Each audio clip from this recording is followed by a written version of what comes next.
Buongiorno, bentornati alla nostra diretta. Siamo in edizione straordinaria anche oggi per raccontarvi quello che sta succedendo in Veneto con l'emergenza coronavirus.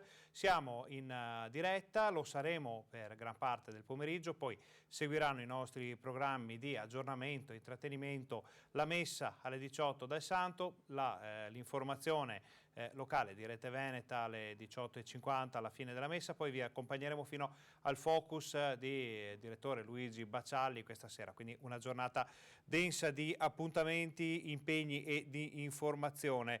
Cominciamo la nostra carrellata pomeridiana di informazioni con un contatto Skype. Stiamo chiamando il sindaco di Treviso Mario Conte, che è anche presidente di ANCI Veneto, con il quale faremo il punto sulla situazione dall'osservatorio privilegiato dei sindaci. Sta aspettando una nostra chiamata. Oggi purtroppo abbiamo visto che è una giornata un po' storta, come si può dire, con Skype.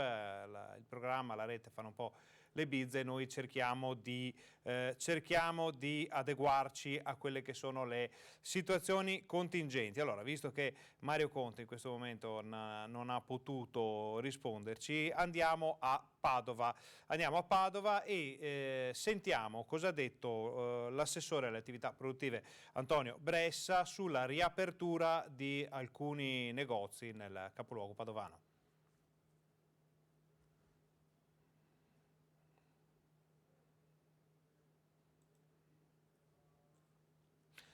Ritentiamo nel frattempo con... Oggi in città potrebbero potenzialmente riaprire 64 cartolerie, 68 librerie e 23 negozi che vendono articoli per bambini, in particolare vestiario. Questo secondo i dati che ci ha fornito la Camera di Commercio. Poi sappiamo che in realtà da questa mattina sono solo una parte le attività consentite che hanno deciso di riaprire tra queste categorie che ho elencato.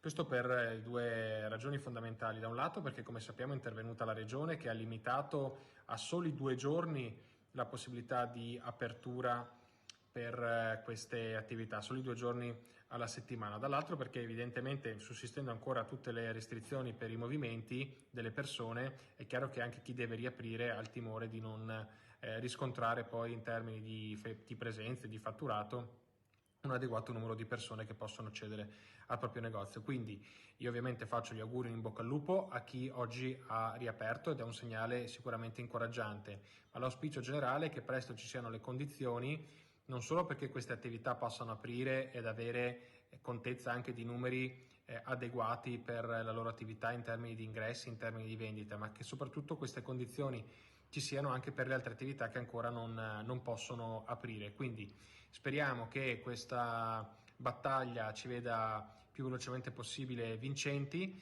e che quindi si creino presto le condizioni dal punto di vista sanitario perché si possa entrare nella... Allora, questo era Antonio Bressa con un servizio forse un po' troncato alla fine, stava dicendo qualcosa, ma lo scopriremo poi. Adesso abbiamo in collegamento Skype Mario Conte, sindaco di Treviso, presidente di ANCI Veneto. Grazie per essere con noi anche oggi. Ci sente, sì? Grazie, buongiorno a tutti. Sono i dovuti passaggi tecnici, ci sente o non ci sente, quindi possiamo cominciare. Grazie per essere qui con noi. Sappiamo che è molto impegnato perché ogni tanto ci sentiamo, ma gli impegni dei sindaci in questo momento non diminuiscono, anzi aumentano. Volevamo capire qual è la situazione in questo momento con la nuova ordinanza, con la bella stagione, con tutte queste novità che riguardano la vita quotidiana dei cittadini. Voi dal vostro osservatorio, lo diciamo sempre, di sindaci, come vedete che sta cambiando la situazione? Beh, diciamo che oggi è un primo giorno di leggera riapertura, tant'è che questa mattina a Treviso abbiamo rivisto le prime bancherelle dei mercati, ovviamente all'interno di aree recintate e con ingressi contingentati. È stata un'esperienza assolutamente positiva, con un grande spirito di responsabilità dei cittadini, degli operatori, con il supporto della polizia locale, la protezione civile degli alpini. È andato tutto veramente bene, quindi delle prove di riapertura che stanno dando dei risultati importanti.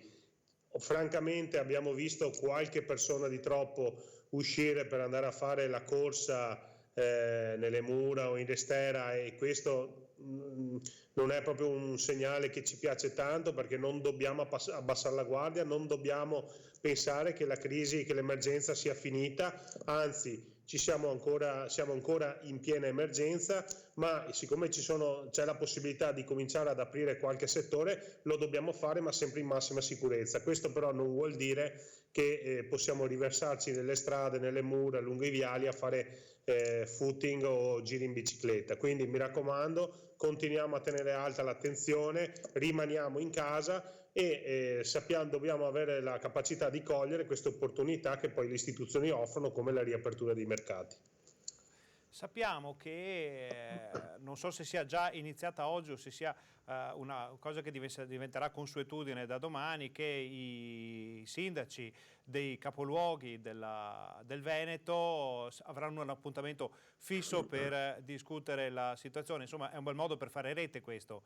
Sì, abbiamo appena finito una call con tra tutti e 7 i sindaci delle città capoluogo, dove l'unico fattore che ci collega sono le esigenze dei nostri territori, dei nostri cittadini. Non c'è appartenenza politica e non c'è voglia di fare polemica, c'è voglia di costruire un percorso condiviso di rinascita dei nostri territori, accanto ovviamente alla Regione Veneto, al governatore Luca Zaia, ma vogliamo far sentire la voce dei veneti. Troppe volte lo Stato, sbagliando, pensa che i veneti comunque in qualche modo ce la faranno, perché li abbiamo sempre abituati così. Ce la faremo sicuramente anche questa volta, però pretendiamo che la regione che per prima è andata in difficoltà, cioè il Veneto, a questa regione venga riconosciuto lo sforzo che è stato fatto da un punto di vista economico. Noi sindaci dobbiamo tenere in equilibrio i bilanci comunali, i bilanci familiari, i bilanci aziendali, il morale dei nostri cittadini,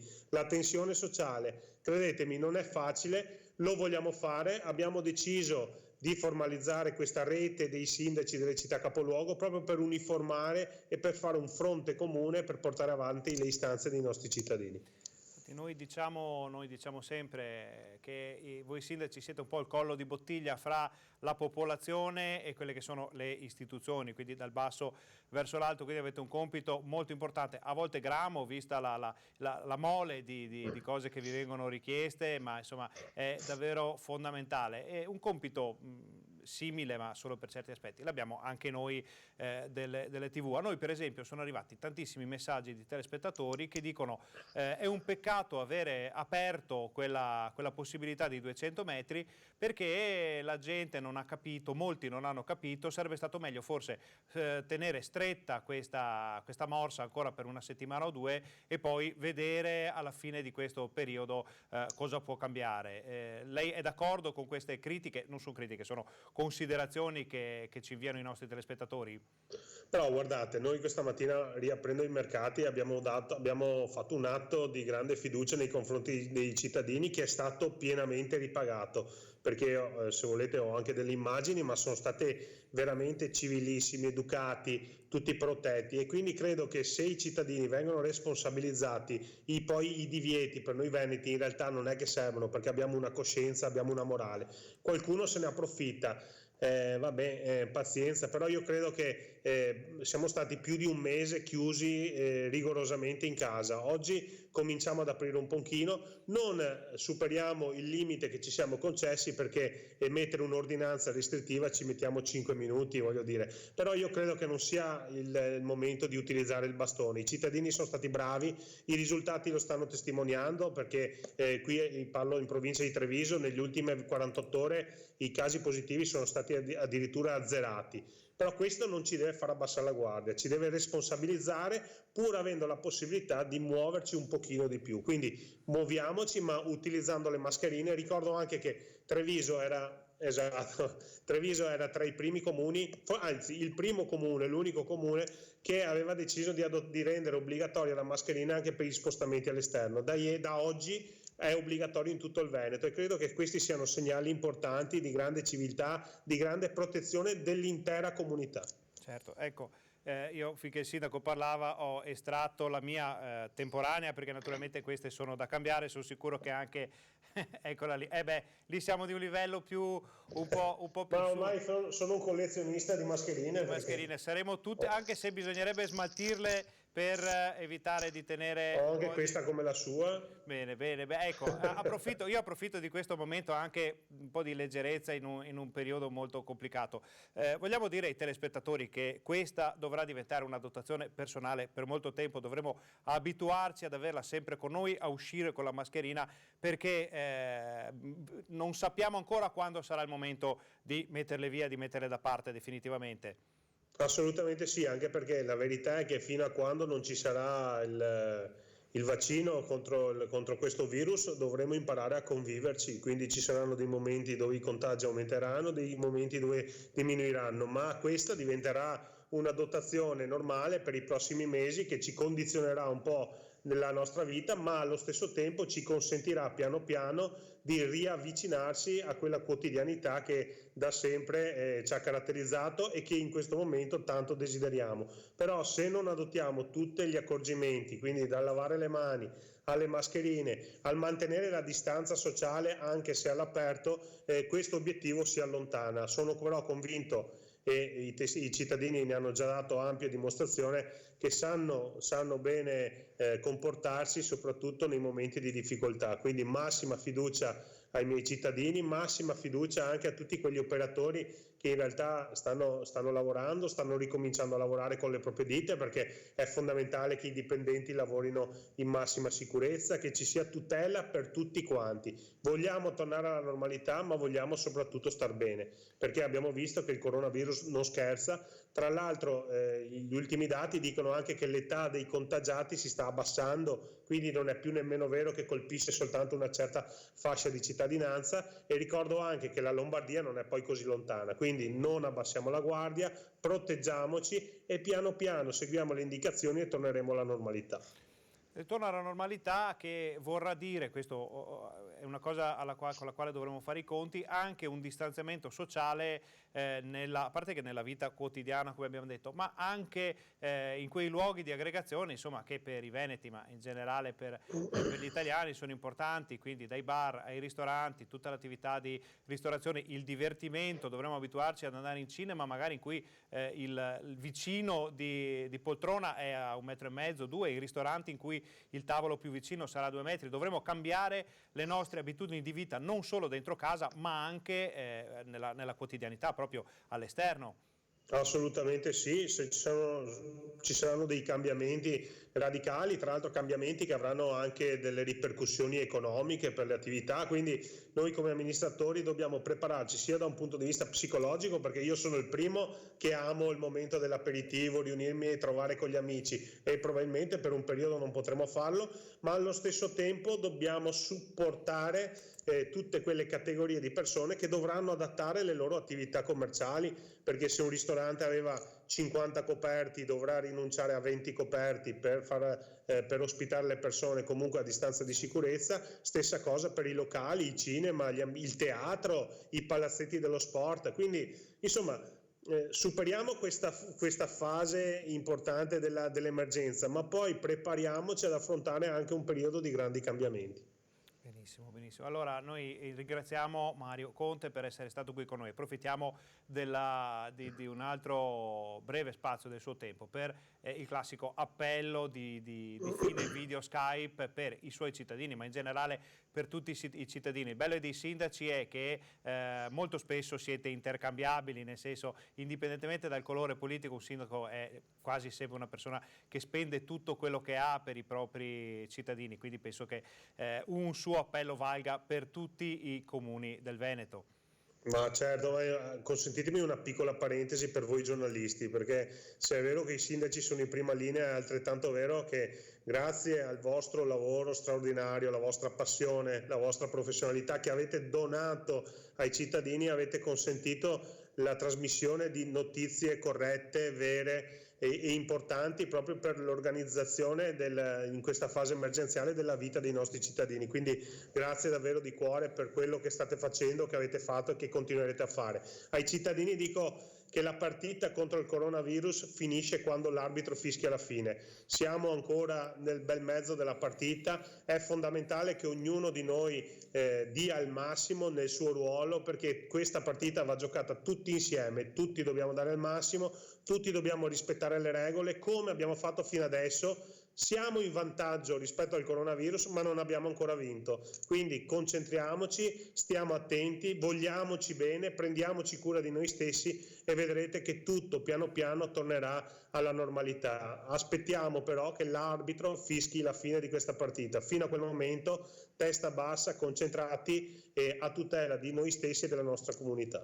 Un bellissimo parallelismo con lo sport, visto che lo sport è fermo in questo momento, i campionati sportivi di ogni genere sono fermi, useremo le nostre energie, quelle che usavamo per fare sport e quelle che usavamo anche per tifare la nostra squadra del cuore in questa partita che è la più importante che stiamo giocando tutti assieme. Ringraziamo Mario Conte, sindaco di Treviso, grazie per essere stato con noi.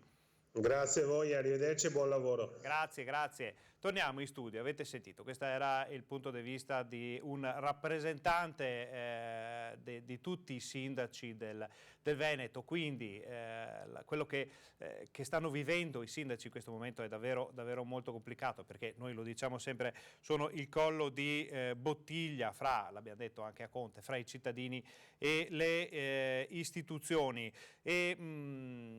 Ci sono delle cose, dei fatti della nostra vita quotidiana che noi viviamo anche con difficoltà, soprattutto in luoghi in cui i servizi sono non semplicissimi, passateci la parola, come nella laguna di Venezia. Ad esempio abbiamo un servizio della nostra redazione veneziana che ci parla della situazione delle poste a Pellestrina e nelle isole in questo periodo di difficoltà.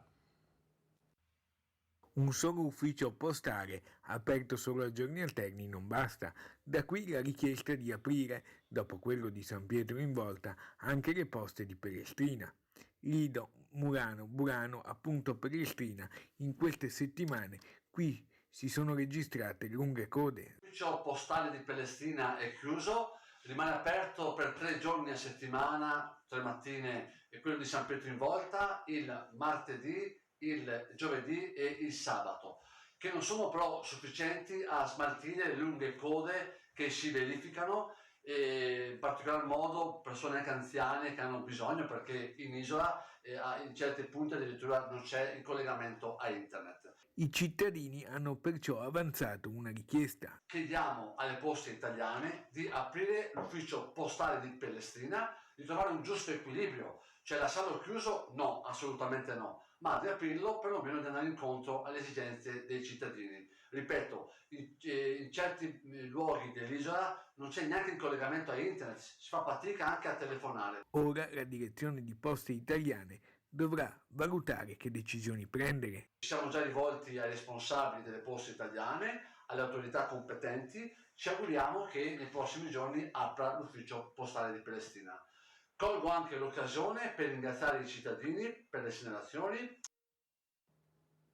Questa era la situazione, abbiamo visto a Pellestrina, ci stiamo un po' muovendo in tutto il Veneto per capire cosa sta succedendo, come è andata la Pasquetta anche nei giorni scorsi, ma adesso finito il ponte pasquale stiamo cercando di capire come si ritorna lentamente alla normalità. Abbiamo visto Padova, qui i negozi, Pellestrina con le poste, abbiamo parlato con Mario Conte, adesso abbiamo il collegamento Skype, però prima di mandarle in onda chiedo all'assessore di ruotare il telefono, perché, eccola qua, perché altrimenti avremmo visto un assessore coricato su un fianco che può essere anche inusuale. Abbiamo l'assessore Donazzan della Regione del Veneto che come sempre è molto disponibile, accetta sempre di buon grado queste nostre video interviste Skype. Assessore, grazie di essere qui con noi ancora una volta. Buonasera, buongiorno a voi, anzi buon pomeriggio in verità. Insomma, ormai perdo anch'io i punti di riferimento e grazie per questa vostra richiesta di ospitalità che mi fate. Allora, Assessore, intanto come sempre grazie per essere qui con noi. I temi del momento sono davvero moltissimi, dal lavoro all'istruzione e non sempre le cose vanno bene. Abbiamo visto forti critiche da parte del mondo della scuola, ma anche del mondo del lavoro verso quelle che sono le scelte strategiche impostate dal governo centrale per superare questa emergenza. Parliamo un po' partiamo dalla scuola, perché crediamo che in questo momento i ragazzi siano tra le fasce più in difficoltà, soprattutto perché c'è un'incertezza fortissima su come finirà l'anno, su come ricomincerà eventualmente l'anno prossimo scolastico, non si sa niente, sono tutte ipotesi che sono legate comunque all'evolgere della malattia, dell'epidemia, e pensiamo che le famiglie siano davvero stanche di non avere una prospettiva. Sì, guardate, questa è la cosa che anche da parte nostra è, diciamo, la più critica, in relazione al fatto che il ministro in particolare, non ha mai ritenuto di doversi confrontare con le regioni e i territori. Ricordiamo che in Veneto noi siamo chiusi da fine febbraio, cioè dopo le ceneri, che c'era quel piccolo ponte del nostro calendario scolastico. I ragazzi non sono rientrati a scuola, vuol dire che è oltre un mese e 2 settimane. È evidente che alcuni messaggi che il ministro ha dato sono stati, a mio parere, un po' improvvidi, perché detti all'inizio di aprile in modo un pochino superficiale, il messaggio che è passato è: la scuola è finita, ci rivediamo a settembre, vanificando il grande sforzo di docenti e degli studenti che si stanno comunque impegnando un po' a macchia di leopardo la questione sia in termini di qualità che di quantità, però devo dire che in generale prevale un giudizio estremamente positivo da parte mia di quello che gli insegnanti hanno messo in campo con le loro forze, perché ho saputo di scuole la cui prima videoconferenza del collegio, diciamo, docenti è stata la settimana scorsa, e insegnanti che comunque si sono dati da fare anche magari senza avere la copertura del proprio dirigente scolastico. Allora vuol dire che è una scuola che non era attrezzata, ma che si è attrezzata, i cui docenti, nonostante un sistema un po' fragile, perché non sono stati accompagnati, si sono organizzati da soli. Che cosa deve succedere ora? Beh, 2 considerazioni. La prima, facciamo un po' il punto ogni 15 giorni di quello che sta accadendo, perché la scuola si può coniugare al rientro solo nelle misure di sicurezza. Per esempio è diversificato il tema degli studenti delle scuole superiori che dovrebbero prendere i mezzi pubblici, e i mezzi pubblici sappiamo che sono il luogo dell'assembramento da evitare. Altra cosa sono le scuole elementari, perché sono in tutti i comuni, perché si può andare col pedibus, perché c'è la bella stagione, perché insomma non bisognerebbe tagliarla in maniera grossolana, ma se io potessi farei così. Immaginerei un rientro certamente anche a giugno per chi deve passare di grado. La quinta elementare che va alle medie non può portarsi una lacuna grave. La terza media che seguirà le superiori, il suo percorso, sarà difficile che quei ragazzi recupereranno quanto è mancato, mentre se si passa da una classe all'altra dello stesso grado, i docenti sanno dove hanno smesso, dove i propri studenti che conoscono sono più fragili. Allora bisogna ragionare in questo modo, in modo molto pratico, ascoltando un po' di più anche il mondo della scuola e ascoltando un po' di più le regioni. Certo, parliamo invece di lavoro, perché l'assessore ha parlato di aperture intelligenti nelle scorse ore. Si riferiva alla necessità di ritornare a una normalità col mondo produttivo commerciale del Veneto? Certamente sì, la ripartenza intelligente la mutuo da una felice considerazione fatta dal professor Claudio Ronco, abituato a lavorare in tutte le emergenze e nel mondo. È anche un uomo che sa programmare le cose. Allora, siccome dobbiamo sempre avere l'avvallo di persone più intelligenti di noi, io spero di avere almeno accolto questa intuizione. Che cos'è una ripartenza intelligente? È ragionare non tanto di codici a teco quanto di condizioni. Posso riaprire in sicurezza? Come? Se posso e sono in grado di farlo, cominciamo a ragionare di questo. Lo stiamo già facendo, Garavello, perché con il sindacato e con le associazioni datoriali, così vi do questa notizia poi in anteprima, visto che con lei mi abituo così, giovedì pomeriggio faremo un secondo importante tavolo sulla sicurezza del lavoro. È importante ascoltare le associazioni di categoria, è importante sentire praticamente che cosa sta accadendo. Partendo da due considerazioni dico che si può ripartire in maniera intelligente. La prima, i controlli che gli Spisal hanno fatto, il presidente Zaia ne ha dato ampia eco in una conferenza stampa in particolare, cioè i controlli che vengono fatti quotidianamente dagli Spisal ci restituiscono aziende molto responsabili, molto attrezzate per produrre in sicurezza. Allora, se può produrre in sicurezza un'azienda che oggi è aperta, l'agroindustria è aperta perché sì, perché è tra i codici Ateco. Perché non può farlo un'azienda che potrebbe parimenti produrre in maniera sicura? Secondo, ragioniamo degli spostamenti delle persone, perché è chiaro che dobbiamo evitare assolutamente che si ritorni ad un contagio e che si ritorni a mettere in difficoltà il sistema sanitario, perché è sotto stress da troppo tempo. Allora, contingentare gli spostamenti casa-lavoro, lavoro-casa, questo si può fare, si deve fare e allora così vuol dire anche controllare. Le stesse imprese diventerebbero luoghi di controllo, quasi dei potenziali cluster di riferimento. Aggiungo l'ultima cosa, da che io sappia non ci sono state aziende che in questo momento stanno producendo che sono diventati luoghi di contagio, quindi vuol dire che le tante prescrizioni di sicurezza mettono anche in protezione.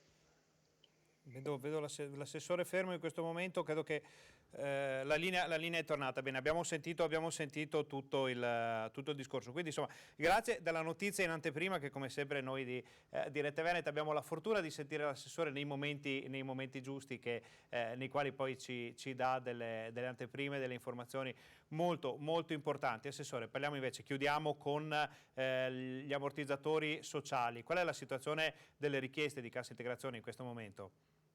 Ad oggi siamo ad oltre 65.000 persone che saranno coperte da ammortizzatori sociali in deroga. A questi si devono aggiungere, ma non è un conteggio che può fare la Regione perché non passa attraverso il nostro controllo, tutti gli ammortizzatori sociali ordinari. Per quelli in deroga, quindi imprese fino a 5 dipendenti e coloro che sono scoperti, il compito è quello di recepire le domande sul portale della Regione del Veneto, ecco perché sappiamo esattamente quanti sono, con oltre 23.000 aziende, e poi passare tutte le informazioni autorizzate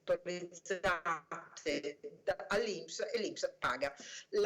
Voglio dare conferma di un accordo invece che siglammo ancora prima Regione in Italia nel 2015 col sistema delle banche affinché le banche anticipassero la cassa integrazione. Tra le preoccupazioni della nostra gente, giustamente, c'è che non hanno lo stipendio. Allora noi dobbiamo velocizzare, non siamo nelle condizioni di attendere i tempi della burocrazia, che pure deve esserci, perché io devo ricevere la domanda, vedere se l'azienda ne ha titolo, passarla all'INPS che deve fare poi la sua procedura e erogare il contributo. Allora abbiamo fatto questo accordo con le banche, le spese non ci saranno perché le pagherà la Regione del Veneto, ce le paghiamo, giustamente le dobbiamo pagare noi perché di certo non possiamo chiedere abbiamo tirato un po' con le banche che facessero ovviamente anche loro il loro giusto dovere nei confronti di un'emergenza così grave, però loro anticiperanno i costi. Che cosa deve fare il lavoratore? Appena ha notizia confermata della propria azienda di avere depositato la domanda in Regione del Veneto, con una semplice mail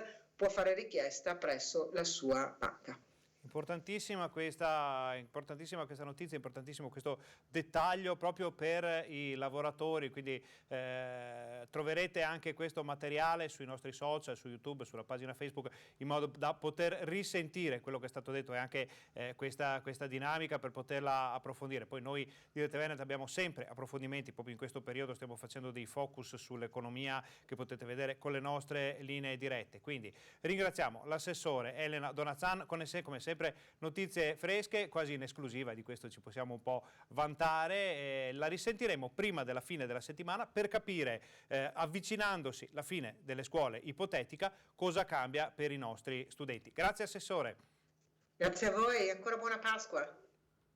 Torniamo in studio, ringraziamo ancora l'assessore Donazan che salutiamo. Noi vi ricordiamo che la nostra informazione prosegue questo pomeriggio, andiamo avanti fino a questa sera ci saranno naturalmente i telegiornali più tardi, ma adesso alle 16 arriva la TV dei piccoli, una mezz'ora nella quale poter far vedere ai nostri bambini, ai vostri bambini, una televisione tagliata su misura per loro. Alle 16:30 invece tornano gli appuntamenti tagliati su misura per chi ha voglia di mantenersi in forma in questo periodo così complicato. Quindi avremo il Pilates, la Zumba, il Tai Chi, la ginnastica dolce, tutto in fila, 1 ora e mezza di mantenimento adatto a tutti, si può fare comodamente dal proprio salotto, un po' di fatica bisogna farla, altrimenti che mantenimento è? Però è una proposta, è ormai un rito che tantissimi telespettatori seguono tutti i giorni, ci arrivano anche moltissime mail di ringraziamento, tanti ci chiedono di poterla pubblicare sui social. Intanto le facciamo vedere in TV, poi più avanti, quando finirà tutto questo, metteremo a disposizione il materiale anche sugli altri canali che sono a nostra disposizione. Alle 18 arriva la messa in diretta dalla Basilica del Santo a Padova, un privilegio che noi di Rete Veneta abbiamo, poter far vedere la celebrazione da una delle chiese più amate della cristianità, che in questo momento è chiusa, e quindi possono esserci solo i frati della Basilica all'interno. È sempre un'emozione per poter vedere il santo durante questa celebrazione quotidiana. Poi torniamo con i nostri telegiornali e vi accompagniamo fino a stasera con il focus del direttore Bacciali. Ora facciamo una breve pausa pubblicitaria, state con noi, c'è ancora tanto da vedere.